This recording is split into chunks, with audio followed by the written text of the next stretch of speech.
Hi friends, welcome back to my YouTube channel. So ഇന്നാണെങ്കിൽ നമ്മുടെ ചാനലിലെ ഭയങ്കര സ്പെഷ്യലായിട്ടുള്ള ഒരു വീഡിയോ ആണ് നമ്മൾ ചെയ്യുന്നത്. നമ്മുടെ ചാനലിലെ ആദ്യത്തെ പ്രോഡക്റ്റ് റിവ്യൂ ആണ്. നമ്മൾ റിവ്യൂ ചെയ്യുന്ന പ്രോഡക്റ്റ് എന്ന് പറയുന്നത് ഹൈപ്പർ എക്സിൻ്റെ ഡിയോ കാസ്റ്റ് എന്ന ഈ ഒരു മോഡലാണ്. സോ ഹൈപ്പർ എക്സിൻ്റെ തന്നെ സോളോ കാസ്റ്റ് അതുപോലെ ക്വാഡ് കാസ്റ്റ് ഇതിനിടയിൽ വരുന്നൊരു വേരിയൻ്റ് ആണ് ഈ ഡിയോ കാസ്റ്റ് എന്ന് പറയുന്നത്. നമ്മൾ ഈ ഒരു മൈക്കിൻ്റെ വോയിസ് ക്വാളിറ്റിയും അതുപോലെ ഇതിൻ്റെ കുറച്ച് കീ ഫീച്ചേഴ്സും അതുപോലെ ഇതിൻ്റെ ഡ്രോബാക്സും ആർക്കാണ് ഈ മൈക്ക് കൂടുതൽ യൂസ്ഫുൾ ആവുന്നതെന്നുമാണ് ഈ ഒരു വീഡിയോ വഴി നോക്കുന്നത്. So let's go to the video.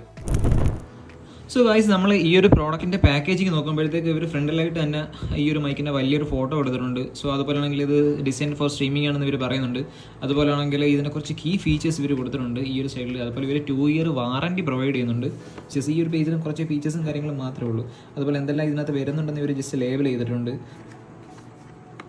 So നമുക്കാണെങ്കിൽ ഈ ഒരു ബോക്സിൽ എന്തൊക്കെയാണ് വരുന്നതെന്ന് ജസ്റ്റ് ആണെങ്കിൽ ഒന്ന് ചെക്ക് ചെയ്യാം. സോ ഈ കാണുന്നതാണ് ഈ ഒരു മൈക്ക് എന്ന് പറയുന്ന സാധനം. ഫസ്റ്റ് ഓഫ് ഓൾ ആരും വായിക്കാത്ത കുറച്ചാണെങ്കിൽ യൂസർ മാനുവൽ ഉണ്ട്. സോ അത് നമുക്ക് മാറ്റി വെക്കാം. സോ ഗായ്സ്, ഇതാണ് മൈക്കിൻ്റെ ആ ഒരു ഫസ്റ്റ് ലുക്ക് എന്ന് പറയുന്നത്. സീരിയസ്ലി എനിക്കാണെങ്കിൽ എൻ്റെ ഫസ്റ്റ് അട്രാക്ഷൻ ഈ ഒരു മൈക്കിലായിട്ടാണ് ആദ്യം പോയത്. എനിക്കാണെങ്കിൽ ഇത് കാണാൻ തന്നെ നല്ല പ്രീമിയം ഫീലുണ്ട്. അതുപോലെ നല്ല പ്രീമിയം ബിൽഡ് ക്വാളിറ്റിയും ഫീൽ ചെയ്യുന്നുണ്ട്. ആക്ച്വലി ഇത് മെയ്ഡ് ഓഫ് പ്ലാസ്റ്റിക് ആണ്, പക്ഷേ നമുക്കാണെങ്കിൽ അങ്ങനെ ഫീൽ ചെയ്യില്ല. നല്ല പ്രീമിയം ഫീലാണെങ്കിൽ ഈ ഒരു മൈക്കിലാണെങ്കിൽ നമുക്ക് ഫീൽ ചെയ്യുന്നുണ്ട്. സോ അത് കൂടാതെ ഇനി എന്തൊക്കെയാണ് ഇതിൽ വരുന്നതെന്ന് നോക്കാം. ഇതിനകത്താണെങ്കിൽ ഒരു മൗണ്ട് വരുന്നുണ്ട്. നമുക്ക് കൂടുതലും ഇതിൻ്റെ വേറെ സ്റ്റാൻഡിലൊക്കെ നമുക്ക് കണക്ട് ചെയ്യാൻ വേണ്ടിയിട്ടാണ്. സോ അതുപോലെ ആണെങ്കിൽ ഒരു USB to C ടൈപ്പ് ആണെങ്കിൽ കേബിൾ വരുന്നുണ്ട്. സോ ഇതാണെങ്കിൽ യൂസ് ചെയ്യാനും കുറേ കൂടി ഈസി ആയിരിക്കും. അതുകൊണ്ട് ഇതിൻ്റെ കുറച്ചും കൂടി ഡീറ്റെയിൽ ആയിട്ടുള്ള ഫീച്ചേഴ്സ് അതുപോലെ നമുക്ക് ഈ മൈക്കിൻ്റെ കാര്യങ്ങൾ കുറേ കൂടി ഡീറ്റെയിൽ ആയിട്ട് നോക്കാം.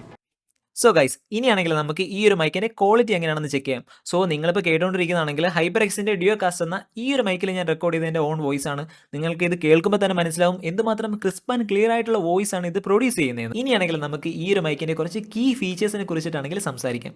സോ അതിൽ ഏറ്റവും പ്രധാനപ്പെട്ട ഒന്നാണ് ഇതിൽ 2 പോളാർ പാറ്റേൺസ് ഉണ്ട്. പോളാർ പാറ്റേൺസ് എന്ന് പറയുമ്പോഴത്തേക്ക് ബേസിക്കലി നമുക്ക് മോഡുകളെന്ന് വേണമെങ്കിൽ പറയാം. സോ അതിൽ ഏറ്റവും പ്രധാനപ്പെട്ട ഒന്നാണ് കാർഡിയോയിഡ് മോഡ്. നമ്മൾ സംസാരിക്കുമ്പം നമ്മുടെ മൈക്കിൻ്റെ ഫ്രണ്ടിൽ നിന്നുള്ള സൗണ്ട് മാത്രമേ ഇത് റെക്കോർഡ് ചെയ്യുള്ളൂ. സോ ഇതാണെങ്കിൽ ഭയങ്കര പെർഫെക്റ്റ് ആണ് ഫോർ സ്ട്രീമിംഗ്, ഗെയിമിംഗ്, അതുപോലെ ആണെങ്കിൽ സോളോ കണ്ടന്റ് ക്രിയേറ്റേഴ്സിനെല്ലാം. സോ അതുപോലെ ഇതിൻ്റെ മറ്റൊരു പോളാർ പാറ്റേൺ ആണ് ഒമിനി ഡയറക്ഷൻ എന്ന് പറയുന്നത്. സോ ഒമിനി ഡയറക്ഷനിലാണെങ്കിൽ മൾട്ടിപ്പിൾ സോഴ്സിൽ നിന്നുള്ള സൗണ്ട് ആണെങ്കിൽ ഇത് റെക്കോർഡ് ചെയ്യുന്നതാണ്. സോ ഇത് ഭയങ്കര പെർഫെക്റ്റ് ആണ് ഫോർ പോഡ്കാസ്റ്റ് ചെയ്യുന്നവർക്ക് അതുപോലെ ഒരു ഇൻ്റർവ്യൂ നടത്തുന്നവർക്കൊക്കെ ഈ ഒരു ഫീച്ചർ ആണെങ്കിൽ ഭയങ്കര കിടിലമാണ്. ഈ ഒരു മോഡലാണെങ്കിൽ സ്വിച്ച് ചെയ്യാൻ ഭയങ്കര എളുപ്പമാണ്. കാര്യം ഇതിൻ്റെ ബാക്കിലായിട്ടാണെങ്കിൽ ഒരു ബട്ടൺ ഉണ്ട്. നമ്മൾ അതിൽ ചെറുതായിട്ടൊന്ന് ടാപ്പ് ചെയ്താൽ മതി. അപ്പോഴേക്കും നമുക്ക് ഈ ഒരു മോഡലാണെങ്കിൽ പെട്ടെന്ന് സ്വിച്ച് ചെയ്യാൻ വേണ്ടിയിട്ട് പറ്റും. അതുതന്നെ ഗെയിമേഴ്സിനും സ്ട്രീമേഴ്സിനും യൂസ്ഫുൾ ആയ മറ്റൊരു കിടിലൻ ഫീച്ചറാണ് ഇതിൻ്റെ ടോപ്പിലുള്ള tap to mute button. Game കളിക്കുകയാണ് അല്ലെങ്കിൽ സ്ട്രീം ചെയ്യുന്ന സമയത്ത് നമുക്ക് പെട്ടെന്ന് മൈക്ക് മ്യൂട്ട് ചെയ്യണമെങ്കിൽ ഇതിൻ്റെ ടോപ്പിലെ ബട്ടണിൽ ജസ്റ്റ് ഒന്ന് ടാപ്പ് ചെയ്താൽ മതി. അപ്പോഴത്തേക്ക് മൈക്ക് മ്യൂട്ട് ആവും. ഇത് മ്യൂട്ട് ആവുന്ന സമയത്ത് ഇതിൻ്റെ താഴെയാണെങ്കിൽ ഒരു LED റിംഗ് ഉണ്ട്. അത് ഓഫ് ആവുകയും ചെയ്യും. സോ അത് ഓഫ് ആകുമ്പോഴത്തേക്ക് നമുക്ക് മനസ്സിലാവും മൈക്ക് മ്യൂട്ട് ആയെന്ന്. സോ നല്ലൊരു ഇൻഡിക്കേഷൻ കൂടിയാണ് അത് നമുക്ക് തരുന്നത്. ഈ ഒരു LED റിംഗും നമുക്ക് കസ്റ്റമൈസ് ചെയ്യാൻ വേണ്ടിയിട്ട് പറ്റുന്നതാണ്. സോ അതിനായിട്ട് നമ്മൾ യൂസ് ചെയ്യുന്നത് ഇവരുടെ തന്നെ എൻജിനിറ്റി എന്ന ഒരു ആപ്ലിക്കേഷനാണ്. ഒരു കിടിലൻ ഫീച്ചറാണ്. ഇതിൽ ഇൻബിൽഡ് ആയിട്ടാണെങ്കിൽ ഒരു ഷോക്ക് മൗണ്ട് വരുന്നുണ്ട്. സോ നമ്മുടെ കൈ തട്ടി മൈക്ക് കുലുങ്ങുവാണെങ്കിൽ ആ ഒരു നോയ്സ് ഒന്നും നമ്മുടെ റെക്കോർഡിങ്ങിനെയോ അല്ലെങ്കിൽ നമ്മുടെ സ്ട്രീമിനെയോ ബാധിക്കില്ല. സോ അതുപോലെ ഈ ഒരു മൈക്കിന് മറ്റൊരു നല്ല ഫീച്ചറാണ് ഇതിൽ 3.5 mm ഒരു ഹെഡ്ഫോൺ ജാക്ക് വരുന്നുണ്ട്. സോ നമുക്കൊരു ഹെഡ്ഫോൺ കണക്ട് ചെയ്തിട്ടാണെങ്കിൽ നമ്മുടെ വോയിസിൻ്റെ ക്വാളിറ്റി എങ്ങനെയാണെന്ന് ഡയറക്റ്റ് ആയിട്ട് നമുക്ക് ചെക്ക് ചെയ്യാൻ വേണ്ടിയിട്ട് പറ്റും. ഇനി ഞാൻ പറയുന്നത് ഇതിൻ്റെ കോമ്പാറ്റബിലിറ്റിനെ കുറിച്ചിട്ടാണ്. ഒരു മാക്കിലും ഒരു PC-യിലും ഒരു PS5-ലും വളരെ വേഗത്തിൽ ഇത് നമുക്ക് കണക്ട് ചെയ്യാൻ വേണ്ടിയിട്ട് പറ്റും. സോ അതുപോലെ ഈ ഒരു പ്രോഡക്റ്റിനാണെങ്കിൽ 2 ഇയർ ഓഫ് വാറണ്ടിയും അതുപോലെ ടെക്നിക്കൽ സപ്പോർട്ടും നമുക്ക് കിട്ടുന്നതാണ്. ഇനി ഞാൻ പറയുന്നത് ഇതിൻ്റെ പ്രൈസിനെ കുറിച്ചിട്ടാണ്. സോ ഈ ഒരു പ്രോഡക്റ്റ് ഇപ്പം നമ്മൾ ആമസോണിൽ നിന്ന് വാങ്ങിയത് ഏകദേശം 6000 രൂപയ്ക്കാണ്. സോ ഇപ്പം ദീപാവലിയുടെ ആ ഒരു ഓഫറും കാര്യങ്ങളെല്ലാം ഉള്ളതുകൊണ്ടാണ് നമ്മൾ ഈ ഒരു പ്രൈസിന് ഇത് വാങ്ങിയത്. ദീപാവലി കഴിയുമ്പോൾ എനിക്ക് തോന്നുന്നത് ഏകദേശം ഒരു 6000 രൂപയ്ക്കും 8000 രൂപയ്ക്കും ഇടയ്ക്കായിരിക്കും ഈ ഒരു പ്രോഡക്റ്റിന് പ്രൈസ് വരുന്നതെന്നാണ്.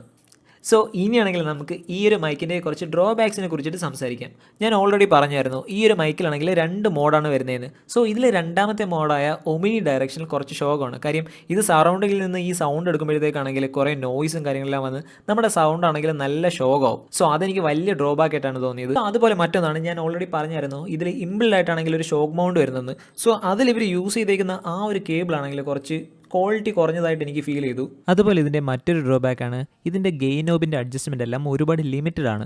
സോ നമുക്ക് കുറേ കൂടി നന്നായിട്ടാണെങ്കിൽ ആ ഗെയിന് അഡ്ജസ്റ്റ് ചെയ്യണമെന്നുണ്ടെങ്കിൽ ഇവരുടെ ആ ഒരു സോഫ്റ്റ്വെയറിൽ തന്നെ നമ്മൾ ഈ കാര്യങ്ങൾ ഹാൻഡിൽ ചെയ്യണം. അതുപോലെ തന്നെ നമ്മൾ കാർഡിയോയുടെ മോഡ് യൂസ് ചെയ്യുമ്പോഴത്തേക്ക് നമ്മൾ ടൈപ്പ് ചെയ്യുമ്പോഴത്തേക്ക് നമ്മുടെ ആ ഒരു നോയ്സ് ആണെങ്കിൽ ഇത് കുറേശ്ശെ എടുക്കുന്നുണ്ട്. സോ ഒരുപാട് നമുക്ക് അങ്ങനെ ഇറിറ്റേറ്റിംഗ് ആവുന്ന ആ ഒരു രീതിയിലില്ല, പക്ഷേ എന്നാലും കുറച്ചായിട്ട് എടുക്കുന്നുണ്ട്. സോ ഇനിയാണെങ്കിൽ ഈ ഒരു പ്രോഡക്റ്റ് ആർക്കാണ് കൂടുതൽ ആപ്റ്റ് ആവുന്നതെന്ന് ഞാൻ പറഞ്ഞുതരാം. നിങ്ങൾ ബിഗിനർ ലെവലുള്ള ഒരു സ്ട്രീമർ ആണെങ്കിൽ, ഒരു ഗെയിമർ ആണെങ്കിൽ, അല്ലെങ്കിൽ ഒരു സോളോ കണ്ടന്റ് ക്രിയേറ്റർ ആണെങ്കിൽ നിങ്ങൾക്ക് ഇത് ബെസ്റ്റ് ആയിട്ടുള്ള ഒരു പ്രോഡക്റ്റ് തന്നെയാണ്. കാര്യം ഈ ഒരു പ്രൈസ് റേഞ്ചിൽ അത്രയധികം ഫീച്ചേഴ്സ് ആണെങ്കിൽ ഈ ഒരു പ്രോഡക്റ്റ് നമുക്ക് തരുന്നുണ്ട്. സോ അതുപോലെ ഇതിൻ്റെ റെക്കോർഡിംഗ് ക്വാളിറ്റി എടുക്കുകയാണെങ്കിൽ ഏകദേശം 24 ബിറ്റിൽ 96,000 കിലോ ഹെർട്സിലെ വോയിസ് ആണെങ്കിൽ ഇത് റെക്കോർഡ് ചെയ്യുന്നുണ്ട്. സോ ഇതും വൺ ഓഫ് ദ ബെസ്റ്റ് ഫീച്ചറാണ്. സോ ഓവറോൾ പറയുകയാണെങ്കിൽ ഹൈപ്പർഎക്സിൻ്റെ one of the best product ആണ് ഡ്യൂയോകാസ്റ്റ് എന്ന ഈ ഒരു മൈക്ക്. മാത്രമല്ല എസ്പെഷ്യലി എടുത്ത് പറയേണ്ടതാണെങ്കിൽ ഇതിൻ്റെ ഈ ഒരു വോയിസ് ക്വാളിറ്റിയാണ്. അത്യാവശ്യം നല്ല വോയിസ് ക്വാളിറ്റി ഈ ഒരു മൈക്ക് തരുന്നതിനെ കൊണ്ട് നമുക്ക് ഈസി ആയിട്ട് ഈ ഒരു പ്രോഡക്റ്റ് ആണെങ്കിൽ ചൂസ് ചെയ്യാവുന്നതാണ്. എൻ്റെ ഈ ഒരു വീഡിയോ നിങ്ങൾക്ക് ഇഷ്ടപ്പെടുവാണെങ്കിൽ നിങ്ങൾ തീർച്ചയായും വീഡിയോ ലൈക്ക് ചെയ്യുക, ഷെയർ ചെയ്യുക. അതുപോലാണെങ്കിൽ നിങ്ങൾ വീഡിയോ ആദ്യമായിട്ടാണ് കാണുന്നതെങ്കിൽ എന്തൊക്കെയാണെങ്കിലും ചാനൽ സബ്സ്ക്രൈബ് ചെയ്യുക. സോ ഇത് നമ്മുടെ ഫസ്റ്റ് വീഡിയോ ആയിരുന്നു. സോ ഞാൻ എന്തൊക്കെ കാര്യങ്ങളാണ് ഇനി ഇമ്പ്രൂവ് ചെയ്യേണ്ടതെന്ന് നിങ്ങൾ ജസ്റ്റ് കമൻറ്റ്സ് ആയിട്ടും കൂടെ പറയുക. സോ നമുക്ക് ഇതുപോലുള്ള കണ്ടൻസുമായിട്ടാണെങ്കിൽ അടുത്ത വീഡിയോയിൽ കാണാം. സോ അതുവരേക്കും ബൈ.